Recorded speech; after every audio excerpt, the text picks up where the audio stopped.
ഒരു ചെറിയ സംശയമാണ്. ഒരുപാട് കാലമായിട്ട് കാണുന്ന ഒരു സംഗതിയാണ്. ഇപ്പോൾ പുതിയ കാലത്ത് ഈ പ്രാങ്ക് വീഡിയോ ഒക്കെ വന്നപ്പം വ്യാപകമായിട്ട് കാണുന്നുണ്ട്. നേരത്തെ സിനിമയിലൊക്കെ കാണുന്ന ഒരു കാഴ്ചയാണ്. നമുക്കൊരാളെ ഒരു പണി കൊടുക്കണമെങ്കിൽ അല്ലെങ്കിൽ ആളുകളുടെ എന്തെങ്കിലും പ്രതികാരം നേർക്കുനേരെ ഒന്നും ചെയ്യാൻ കഴിയില്ല, എന്നാൽ വളഞ്ഞ വഴിക്ക് എന്തെങ്കിലും പ്രതികാരം ചെയ്യാനൊക്കെ ഉള്ള ഒരു അവസരം വരുമ്പോൾ ആളുകൾ വെള്ളത്തിൽ, അപ്പോൾ എന്തെങ്കിലും ഡ്രിങ്ക്സ്, ഇപ്പോൾ ജ്യൂസിലോ ഒക്കെ മറ്റായിരിക്കും, ചിലപ്പോൾ ചായയിലായിരിക്കും ഒക്കെ വിമ്മ് കലക്കി കൊടുക്കുന്നൊരു പരിപാടിയുണ്ട്. കുറേ മുമ്പ് കണ്ടു തുടങ്ങിയൊരു സംഗതിയാണിത്.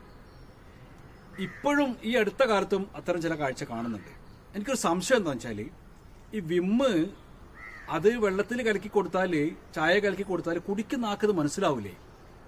എല്ലാ വീഡിയോയിലും അല്ലെങ്കിൽ സിനിമയിലൊക്കെ കാണല് അത് കുടിച്ചു കഴിഞ്ഞിട്ട് അയാൾ പിന്നെ കക്കൂസിലേക്ക് ഓടുന്നതാണ്. അപ്പോൾ ഈ കുടിക്കുന്നതിന്റെ മുന്നേ ഈ വിമ്മ് കലക്കിയതാണ് എന്ന് അയാൾക്ക് മനസ്സിലാവൂലേ?